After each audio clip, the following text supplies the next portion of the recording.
Welcome back to our channel. In today's tutorial, we'll show you how to change startup programs in Windows 11.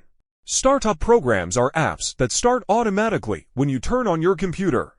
This can include services like Microsoft OneDrive and others.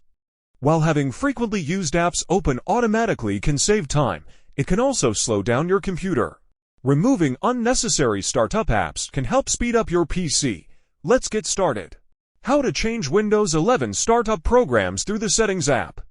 This option will show you how you can manage your current startup programs directly through Settings. Select the Start menu from the taskbar and open Settings.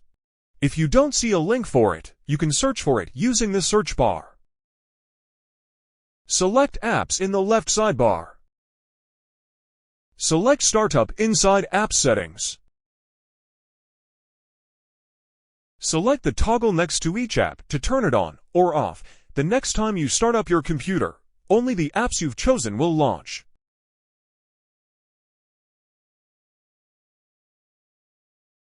This time let's talk about how to change Windows 11 startup programs in Task Manager. Right-click the Start menu from the taskbar and select Task Manager. Another way to open Task Manager in Windows 11 is through the Ctrl+Shift+S keyboard shortcut. Select the Startup Apps tab.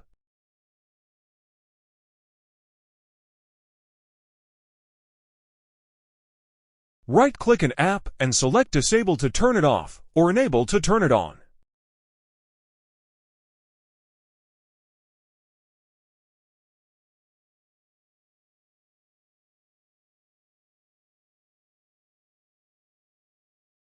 Make sure it says the status you prefer, disabled or enabled, next to the app. Close Task Manager when you're done.